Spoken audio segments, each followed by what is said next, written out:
London takes centre stage this weekend as Wembley plays host to the last four in the Emirates FA Cup. Crystal Palace, Aston Villa, Nottingham Forest and Manchester City are still going strong as the race for cup glory heads towards a thrilling finale. Oh, it is a scintillating goal! Game, set and match to Aston Villa. Manchester City rewrite the record books.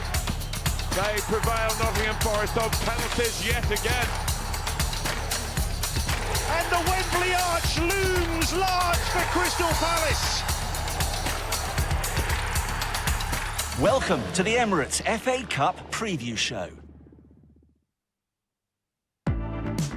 Coming up, it's been a season of struggle for Manchester City, but is there light at the end of the tunnel?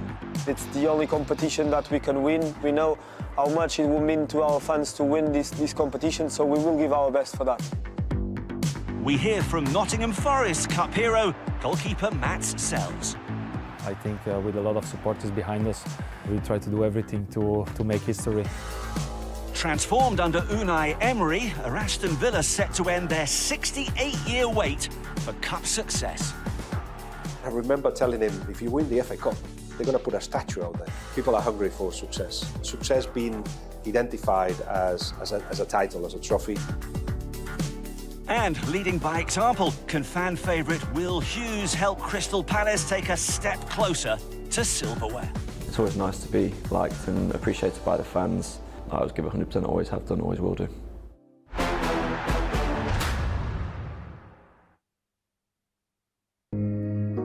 For many years now, Manchester City have become accustomed to fighting for trophies on multiple fronts. But this season has been different. In November, they went 7 games without a win, unprecedented for a Pep Guardiola side. And they're already out of contention in both the Premier League and Europe. It's been a difficult year for us. When you get the taste of winning and winning so much like we did, losing doesn't taste well. Pressure-wise, I think this season has been the easiest that we had in a long time, but that's not what we want. What we want is pressure, what we want is tough games, what we want is this team fighting for things, so we want to go back to those pressure days. The levels that this team, this squad maintained throughout the years was unbelievable. Unfortunately, we couldn't keep it going this season, but in the FA Cup, yes. So we have an opportunity to, I wouldn't say save the season because it doesn't make it a good season, but to help us not feel maybe as disappointed and frustrated if we win this cup. The last time the stars aligned for City in this competition was 2 seasons ago. Well, it was a special occasion, probably an occasion that could have not been greater, you know, playing at Wembley, the FA Cup final against your biggest rival. To start the game also with such an early goal for myself. From Gundogan. It's something that I definitely didn't expect to happen. Obviously winning the Champions League final as well, make it 3 out of 3. A season that for the rest of my life, I will look back, you know, and be proud of, you know, and will always, have very close to my heart. There's one noticeable change in the making, with star player-maker Kevin De Bruyne confirming he'll leave in the summer after almost 10 years at the club. What a player. I would say, I don't want to be unfair to the other guys, but I would say that he's probably the best player in the history of the club. He has won everything here. He has proven everything he could have proved, you know, to all his doubters also, especially in the beginning, you know, when he arrived. And for me, it was a privilege, you know, it was a privilege to be his teammate, to get to know him also on a personal level, him and his family, and yeah, just to have shared so many special memories. It feels also like a part of me is leaving when he leaves, because a little bit of the soul of this generation, of this team, is going. Obviously, I would have loved if Kevin stayed, if he could have kept going. As teammates, and as his brothers, because 8 years together achieving what we achieved, we look at him as a brother. The only thing that we can say to him is thank you. But a star or two may have been born en route to Wembley this season.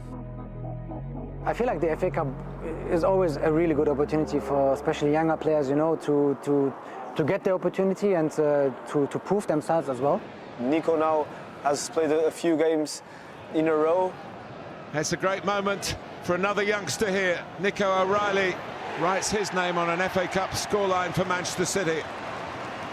If you look at Mac and the amount of goals he scored and chances he created with the time that he had on the pitch, it's brilliant. It's a great feeling for James McAtee, who gets himself a hat-trick in the third round of the FA Cup. I'm pretty sure that in the next years we will hear a lot about him. It's really good to see, and refreshing to see this kind of young players, coming up, towards first team and getting more and more opportunities. Maybe with a few players going and the young guys coming on, it's part of the process. It happened in the past with, for example, Yaya, Kun, David, Fernandinho, Vini. So it will happen again with this generation. Hopefully the new guys can do as well as we did in the past. City's victory over Bournemouth took them through to a record-breaking 7th consecutive semi-final. Up next, Nottingham Forest. Very tough opponents. They were able to beat us a few weeks ago, in the league. So they will make it complicated for us, and they will make it tough for us. It's not easy to break into their defense. They defend quite deep, and then they have a lot of players with a lot of pace that can counter, that can create chances out of nothing. But I do believe that at the end of the day, with our quality, it should be just about ourselves, And if we are on it, and if we are on top of our game, I do believe that our chances of winning it will be very high. We know the history of the cup. We know how important, especially for the fans, it is for the English people. We were able, in the last 7 seasons, to win twice. But yeah, with us playing a bad final last year, we want to try and change that and go again for the trophy this year. It doesn't really matter if you have won it before or not, It's always special, to win a trophy, to win a title. It's the only competition that we can win to make us feel a little bit better this season, and we know how much it will mean to our fans to win this competition, so we will give our best for that.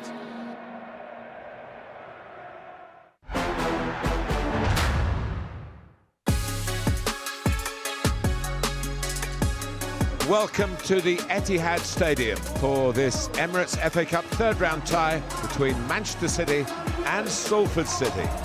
That was a final for them. They didn't have anything to lose.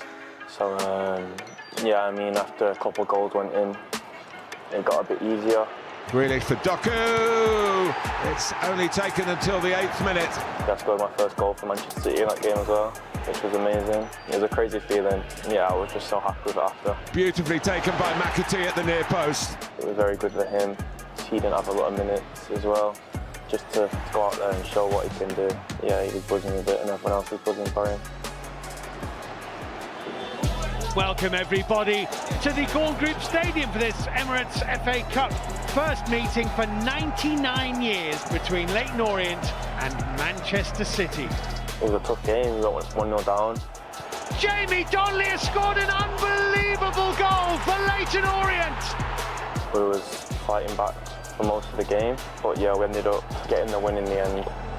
Welcome to the Etihad Stadium for this Emirates FA Cup 5th round tie between Manchester City and the story of this season's competition so far, Plymouth Argyle. I thought Plymouth were a good side. They gave us a few problems with set pieces, stuff like this. To be able to contribute with 2 goals in that game, I was very happy with. I just remember going up for the set piece, the first one, and I knew Kevin was taking it, and obviously Kevin's delivery is world class, so I knew if I made the right run with the right timing, he would put it there. It was a good finish. The second one was a corner. I remember just going to the back post and fighting with my man to get there first. Yeah, it was a pretty straightforward header. Well, the last chance for the serial trophy winners to claim a prize in what has been a disappointing campaign. I knew we had to bring energy to the second half, coming out at 1-0 down. So yeah, that's what I tried to do, and the whole team did as well. And yeah, I thought we dominated the whole game. Obviously, I know Erwin's always going to be in the box. He's just a natural goal scorer, so I just put it across the face of the goal and he was there to tap it in. And then the second one, Semenyo blocked it, I think. And then I ended up nicking it off him and playing a reverse pass to Omar. Yeah, I think we had control then from there on. for the fans to be screaming my name at a huge club like this, yeah, it was just amazing.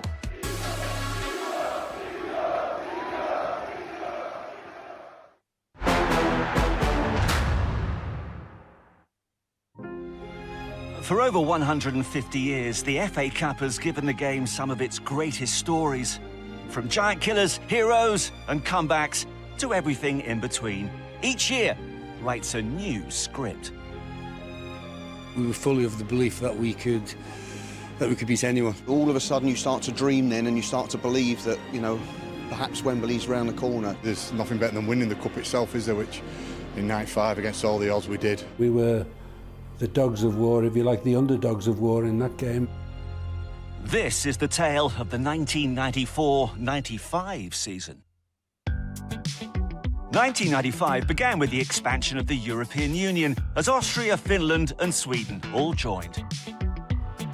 And in the FA Cup, a certain French player launched Manchester United's defence in style. Cantona! Oh, what a goal! But there was a big shock at Highbury. Kennedy. Oh, it's 2! It's all over now. And Millwall's place in round 4 is now confirmed. On January the 25th, the football world was shocked as Eric Cantona retaliated towards a fan at Selhurst Park. He was subsequently banned from the game for 8 months. Elsewhere, there were penalties of a different sort at Molineux as Wolves played Sheffield Wednesday. And amazingly, it's the other goalkeeper who's going to take it. Pressman whacking it into the back of the net. Well, that's unusual. The Premier League Owls squandered a 3-0 lead against their Division 1 opponents, who claimed a dramatic upset. Delirious scenes around Molineux.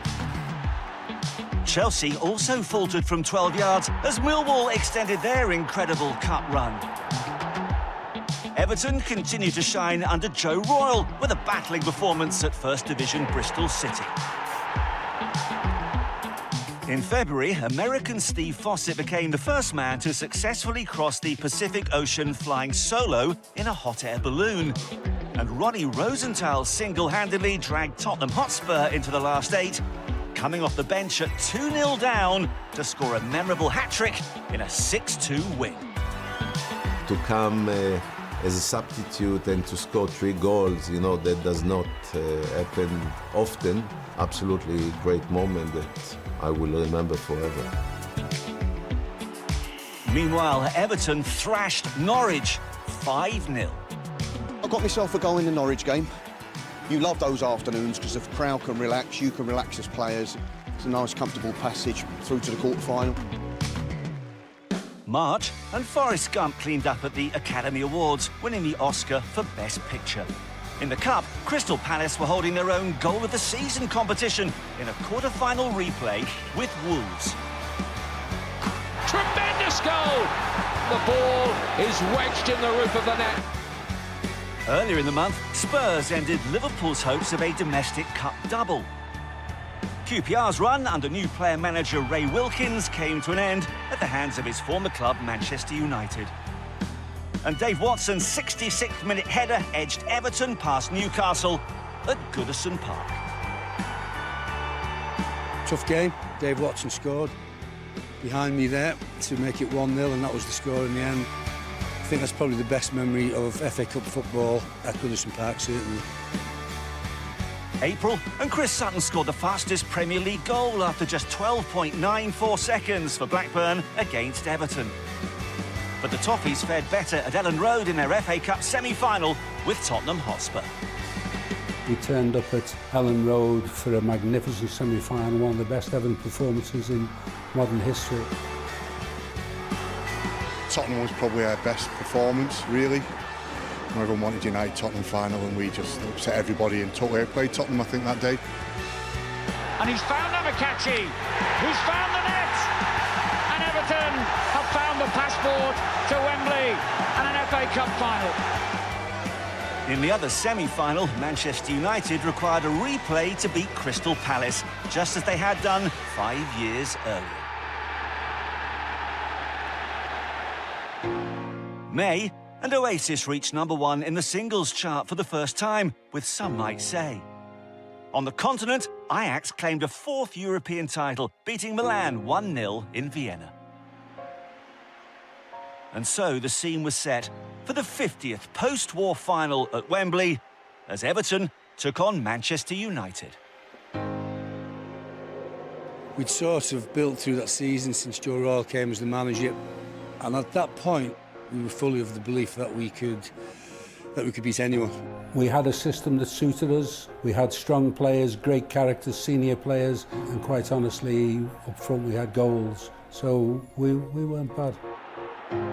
This is Jackson, right out in the middle. Still Jackson, and Stewart!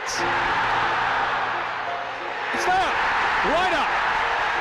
Everton take the lead, Paul Ryder! We beat 4, maybe 5 Premier League sides on the way to the final, and Manchester United in the final, so we were a coming force, and I wasn't at all surprised when we beat them. And there it is, the cup held aloft by Dave Watson. Everton's day. If you've got silverware in the trophy room, I think it's a great season.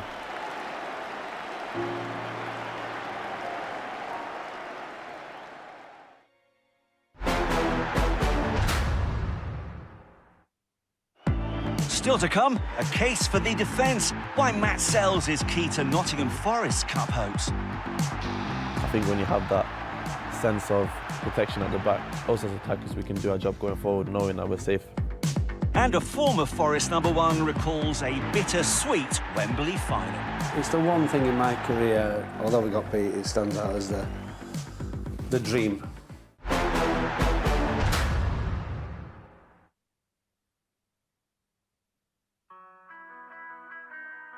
Nottingham Forest are enjoying an exceptional season, almost reminiscent of their glory days of the late 1970s and early 80s.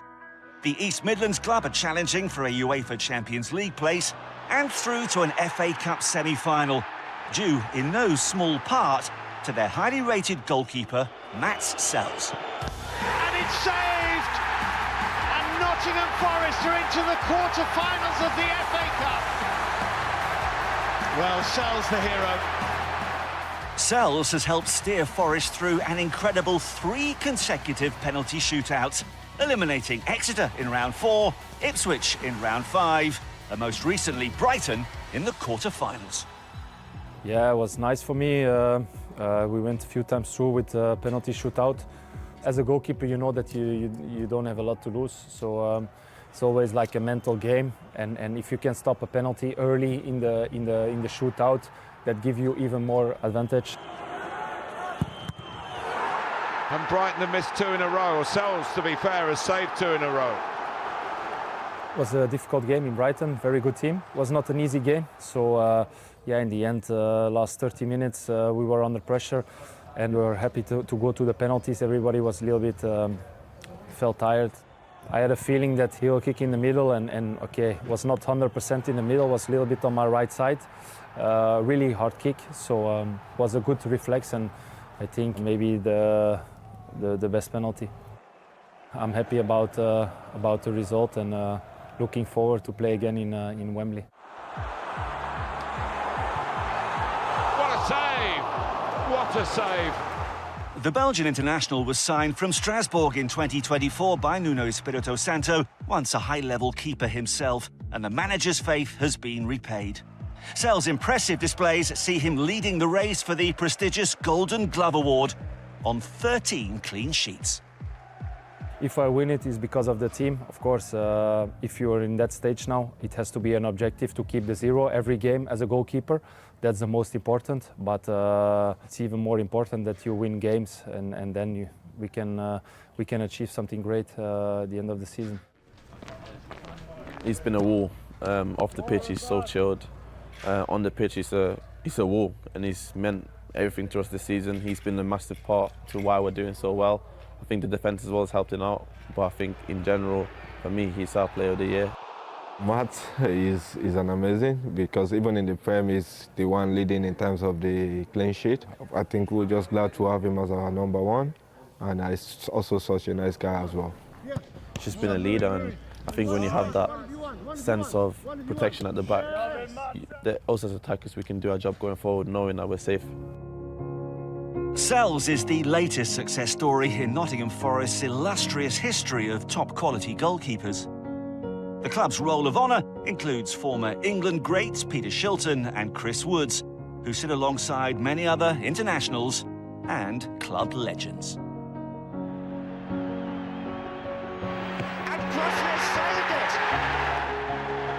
Fan favourite Mark Crosley, who famously saved a penalty in the 1991 final defeat to Spurs, has been impressed with the club's latest #1. I always say the sign of a really good top-class goalkeeper is he makes saves at crucial times in games. And Matt Sell's done that all season. I believe he's beaten my record of Premier League clean sheets this season, and I'm delighted for him. That excellent form will need to continue at Wembley against a dangerous and motivated Manchester City.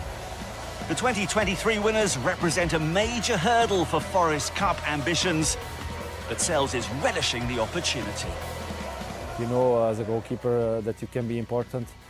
So I'm really happy that we are going to Wembley now. Difficult game against City. We will see if we can go through now without penalties. It's nice to play there, historical stadium, and I think with a lot of supporters behind us, we try to do everything to make history.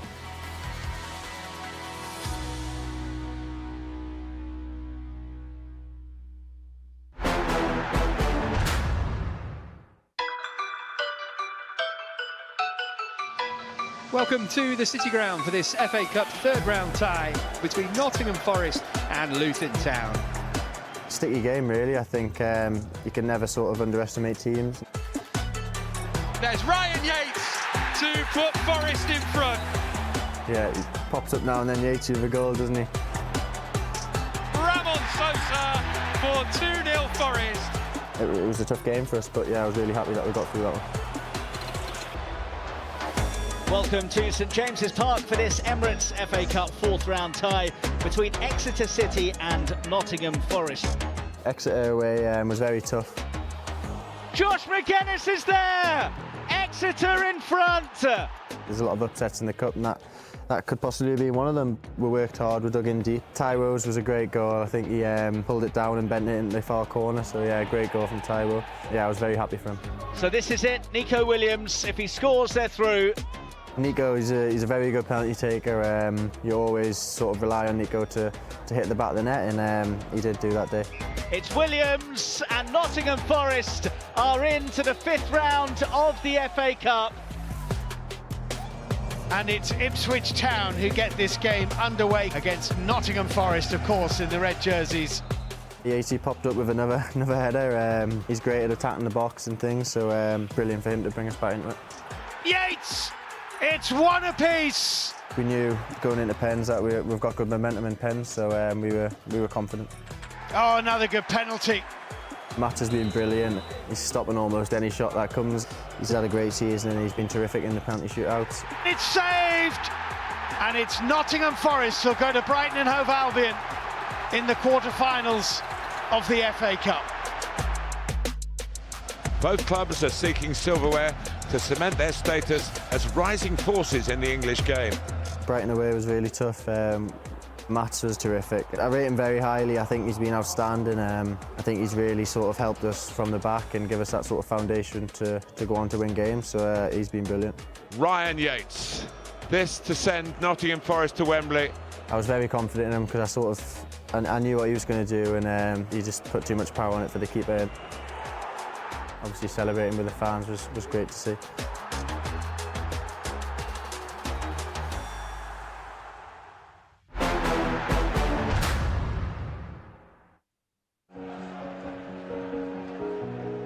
Every kid's dream when you play football is to play at Wembley. The 110th Cup final. And it was my dream as well. So to get there in '91, obviously it was my childhood dream. That's the actual shirt worn on the day.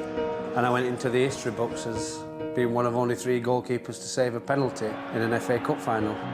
21-year-old Mark Crossley making a superb save. It meant a lot to me that day, apart from the result. We got beat in extra time. It was a special day, definitely. That's the FA Cup runners-up medal, which is the closest I got. 1991's cup final was the career-high watermark in Mark Crossley's nearly 400 games for Nottingham Forest, as Brian Clough led them out against Spurs at Wembley. I met Lady Diana, she was the guest of honour on the day, Prince Charles, Clough's rosette, holding hands with Terra Venables. It was a great cup final. It was really special to be part of it. I remember it strongly, and it became that cup final for Gaza because he got injured. Stuart Pearce actually scored a worldy free kick from one of Gaza's challengers. Penalty! Lineker has been brought down by Crossley. Although I still stand to this day that I actually touched that ball as he went by me, he went over my arm, and I've got to admit, as soon as I was getting up, I was scared to look at the referee in case he'd pulled out a red card.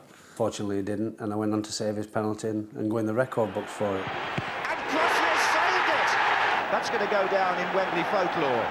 But Spurs came back well, and probably deserved to get back in it, deserved to win it. It was too even. And there it is, Tottenham Hotspur have won the FA Cup. It was the only time I ever played for Forest at Wembley.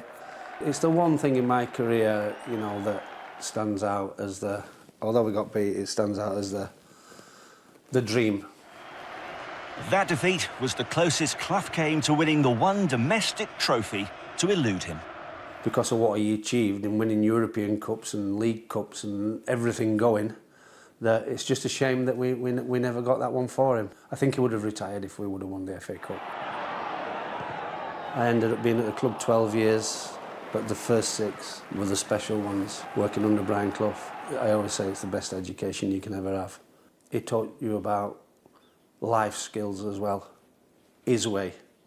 And there was no other way, only the Brian Clough way.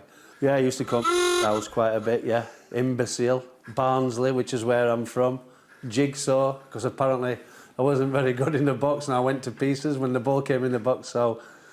But that was all part and parcel of Brian Clough. I didn't think any less of him for it. I remember I signed a blank contract for him as well. And I think that is how he worked, is if I'm prepared to sign a blank contract, then that's that trust built already. After that, I could do no wrong. When I had bad times, he was there right behind you. And that's the way that he worked. Everything was based around trust. And I loved him for it. I really did. Now the class of 2025 stand just one game away from reaching what would be Forest's first final in 34 years. The manager's made great signings. I think the one thing that stands out for me, and you can call me biased, is the goalkeeper. He's let his hands do the talking, and I like the way they're not afraid to go forward. They're not afraid to soak up the pressure. They've had the least possession, I think, out of all the teams in the whole Premier League all season, and have kept 13 clean sheets. So what's the right way, what's the wrong way? To me, that's the right way. I still can't believe where they are in the league, but they're there on merit. Looking at qualification for Champions League football, semi-final FA Cup, they must be in dreamland. I certainly am, and it's great to see, love it. Clough, he'll be looking down, because he once said he was God, didn't he? So, 50 years ago, I think he went to manage Forest this year. He would have been 90 in March this year. He'll be proud of the team.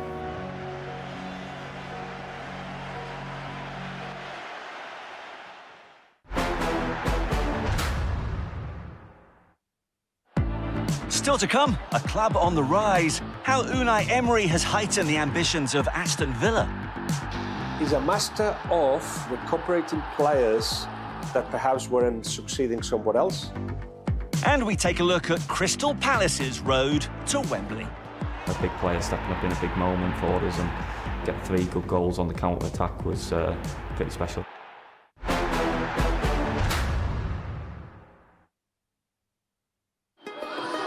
The FA Cup brings together these two founder members of the Football League. Unai Emery, the first thing, he's so passionate about what he does. He has a huge sense of responsibility for everything that's in his hands. Unai Emery knows what this means to the supporters. He analyses his own team so much. Game management is one of his great traits. Back into Jacob Ramsey once more. Here comes Digne, and Rashford has his first goal for Aston Villa. He's a master of recuperating players that perhaps weren't succeeding somewhere else. Villa with the chance to double their lead, and Marcus Rashford doubles his tally. Every player has got individual coaching and collective coaching, and such an amount of coaching. Here comes Ramsey with that searing burst of pace and skill, and the finish to match. 3-0, game, set and match for Aston Villa. He would like to take Aston Villa a step further and win a trophy first, but win the Champions League as well. Do you call that ambitious, or I guess so? Aston Villa are through to their first FA Cup semi-final in a decade. Is this finally going to be the year for Unai Emery and his team? We are going to play semi-final in Wembley, of course. A special moment for everybody and for our supporters. I know how important it is for them this competition. We are enjoying each moment, and now we are going to enjoy the semi-final. Unai Emery began his coaching career in Spain, making his mark with Sevilla, where he won 3 successive Europa League titles, and so caught the eye of European giants Paris Saint-Germain. Once you win one Europa League, you are in the conversation of clubs all over Europe. When you win it 3 times, means that you know how to use what you've got. And if you do it at Sevilla, you know, look at them. Not all of them are the best players around. Means that given better players, you will be able to do better things. So PSG, it was a very good experience, and one that made him realise that given the right context, he could manage any club in the world. After 2 years and 1 league title in Paris, Emery moved to North London, a successor to a club legend. When he moved to Arsenal, it was just the end of the Arsene Wenger era. To go after Jose Mourinho or Arsene Wenger is not easy. The demands of the fans were all about when are we winning the Premier League. The situation was becoming toxic at the end. Was it the low point? Leaving Arsenal, I'd say, is one in which he learned so much that allowed him to go even higher. After 18 months in North London, Emery returned to Spain with Villarreal, winning a 4th Europa League title in his first season. But just over a year later, the allure of English football again proved irresistible. It just doesn't happen anywhere else, that a manager gets given a blank canvas to do whatever he wants, that he transforms the culture of a club and takes everybody on board. Fans were so happy. They felt that had found their messiah, somebody that, you know, why is he doing it in Aston Villa when he's just been winning European trophies? Unai Emery, a man familiar with cup success, hoping for similar success. Now he's back in England with Aston Villa. I remember telling him, if you win the FA Cup, they're going to put a statue out there. Not about statues. Life is not about statues.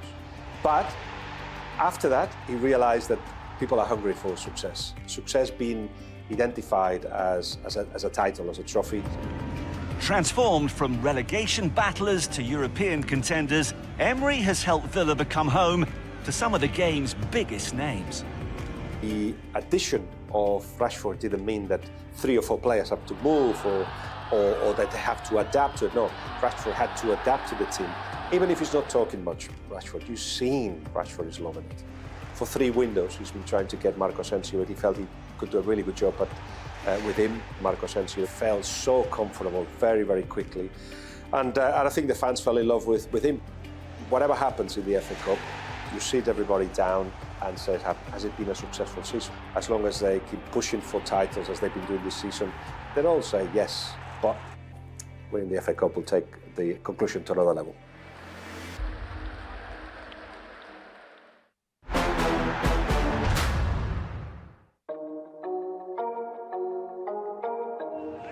Welcome to Villa Park for this all-Premier League tie between Aston Villa and West Ham United.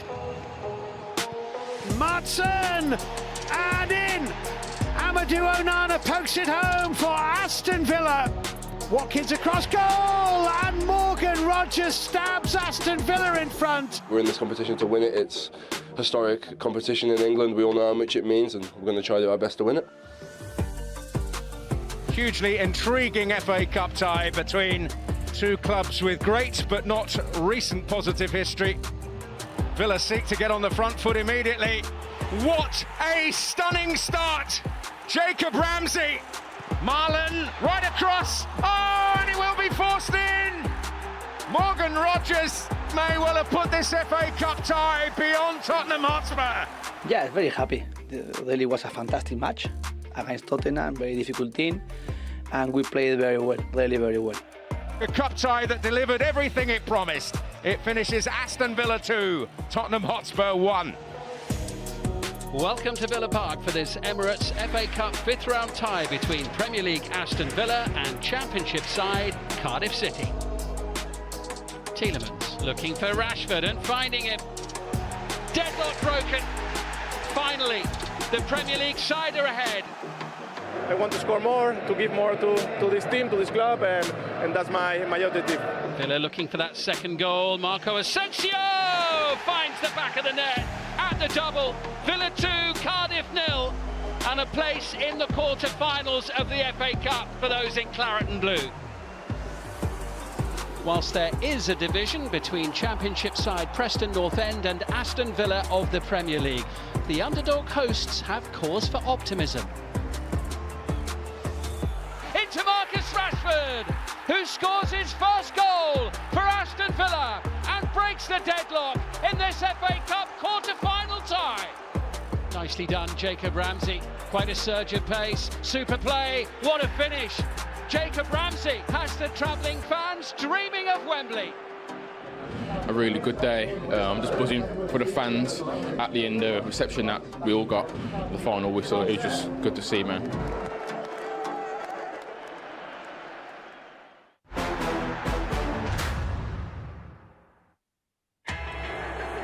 Hughes for me has been one of our players of the season. Just excelled under Glasner and has improved immensely. Old heads like Will Hughes have seen it a million times. Palace fans aren't joking with how good this guy is. He's now a firm fan favourite with Palace faithful. He is now the heartbeat of Crystal Palace Football Club. It's always nice to be liked and appreciated by the fans. I think it's come through hard work and giving 100%, which might sound cliche, but that should be the basics, and that's what fans expect to see. I always give 100%, always have done, always will do. It's a brilliant club. It's gone very quickly the last 4 years. Thankfully, I've signed a new deal, another 2 years, which is exciting. Everything about the club suits me. I love it, and it's exciting times. I think the next few years ahead. And Ketia, is he onside? Well, he smashed it in, and the Wembley arch looms large for Crystal Palace. If you get into the semi-final, it's a massive achievement. But you know, we're an ambitious group, ambitious club. We want to go all the way. Semi-finals for us isn't enough. It's a massive occasion, really exciting times, especially for a club like us, who a cup competition is a real chance to go far. And I think you've seen over the last couple of years, we really take it seriously. Crystal Palace started this season winless in 8 league games, but have turned their form around under manager Oliver Glasner. Since he's came in, how we're playing, intensity is sky high. Confidence, especially towards the end of the last season, was brilliant. He stuck to his principles, stuck to what he believes in. In the Premier League, you're not going to win every game. I think we had such a slow start, which was frustrating, but the turnaround since then has been really good and says a lot about the character we've got in the team. A lot of teams would just kind of crumble in that situation, being at the bottom of the league, but we've fought back, and that's why we're hopefully fighting for a European place in the league. You know, we strongly believe that we can mix it with those guys. Now an established Premier League player, it's well over a decade since Will Hughes broke through at Derby. Yeah, it was a long time ago now, a really long time ago. I think I was 16 at the time, making my debut. Different generation of football back then, but it put me in good stead to have the career I've had with that grounding in the club I was at, the manager I had, the teammates. It's quite an old school mentality, which has definitely helped me throughout my career. No stranger to high-pressure games, Hughes played his part during Watford's remarkable comeback in the 2019 semi-final. I think we were 2-0 down. Deulofeu! That's the inspiration that they needed. Come back like that, it was an unbelievable day. Emotions are so high, even if you're the team leading 2-0, as soon as there's a goal in it, it's a completely different ball game, and that's what happened. I think we piled the pressure on towards the end and got a penalty in the last minute, and yeah, when momentum swings like that, it's difficult to change it again.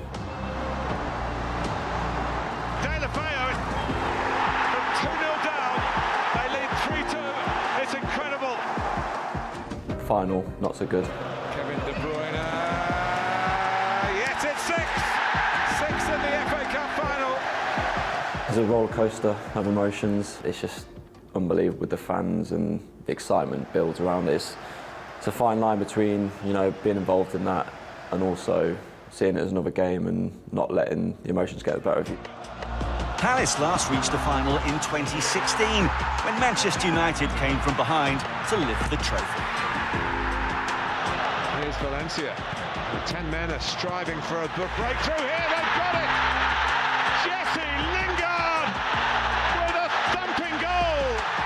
Now that we are in the semis, it's been mentioned a few times by various people. I think maybe Wardy was the only one that was here back then, so I'm sure that he'll have memories of that. We want to go as far as we can, and along with that, if we create history, then even better. We know we've got a group of players here, squad that can go all the way. We've got the individual quality to go and hurt teams, and that's what we plan to do against Villa. Jacob Ramsey, what a stunning start! We know what to expect from them. We've done well against them in the last couple of years, but you know, a cup semi-final is a completely different ball game. You know, they're a top team. It's cliche to say that, but I think the way they've performed their last couple of years with their manager and the squad they've got it's frightening. The depth they've got in their team. It's going to be a really tough game. We want to win it. Getting to the semis isn't enough. Getting to the final won't be enough, and you know, it'll be disappointing if anything else happens. But we've got to be 100% to get a result against them. But you know, it's a one-off game, and we need to be right at it.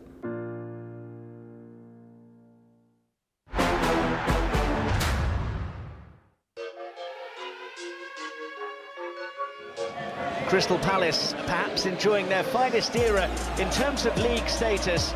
Winning a first major trophy would certainly back up that claim. Lads did a really good job, get through the game, won 1-0, so yeah, obviously got off to a flying start. Eza on the turn, oh yes! Excellent from Ibera Eza. Yeah, it was a great finish.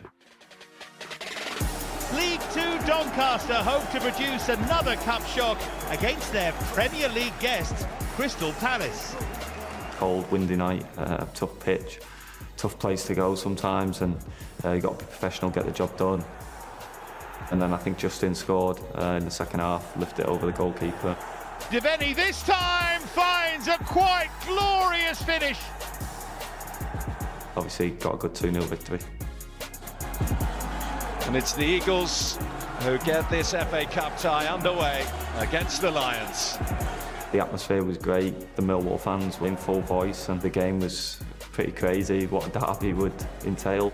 Hughes has found a way through. It was nice to get a good victory over a local rival. Nketiah, and that should be that. Crunch time at lunchtime, a carnival atmosphere on the banks of the Thames. Fulham were a very good side, and we knew we'd have to ride the storm. Oh, it is a scintillating goal! Crystal Palace surge into the lead in stunning style. Obviously, Ebbs's first goal, a big player stepping up in a big moment for us, and get 3 good goals on the counter-attack was pretty special. And the Wembley arch looms large for Crystal Palace. They lead by 3-0.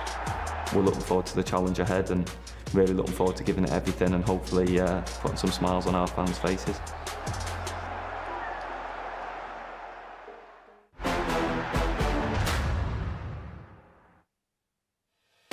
Finally, it's quiz time. How much do our guests know about our FA Cup semi-finalists? Useless. OK, Mark, well, here goes. Question 1. Manchester City have broken the record for reaching the most consecutive semi-finals, but just how many of those have they reached in a row? 6. 6. 7. 7. 7. Well done, Bernardo. City have indeed reached a record 7th straight semi-final. Question 2. How many FA Cups in total have our semi-finalists won between them? Let me think about the teams. I know Palace haven't won it.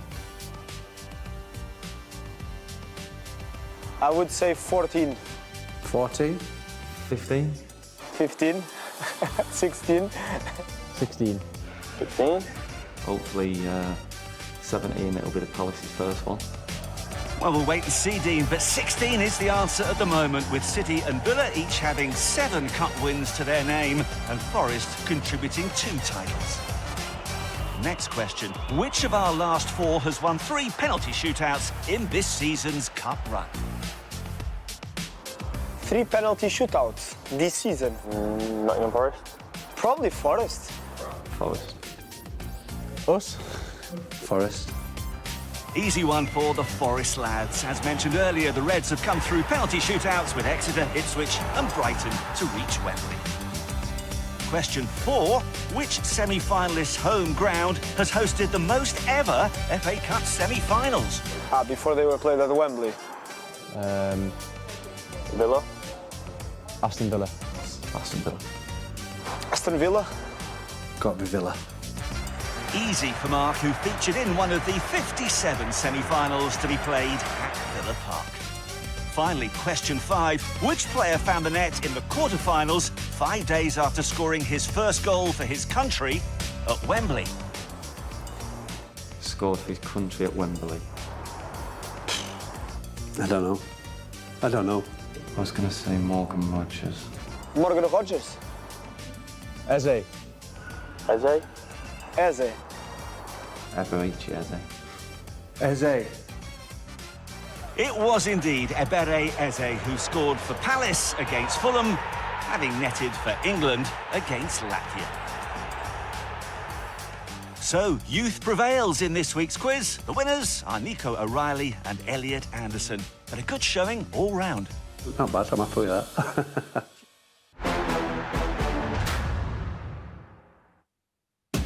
So Wembley awaits with a chance to join the great names of semi-finals gone by. Enjoy the football. We'll see you next time. Down the Bayo, the Hornets have really come out stinging. Here's Eden Hazard! He found a way through!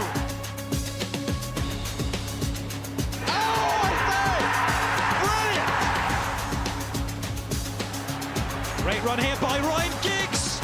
Ryan Giggs could have taken Manchester United to Wembley.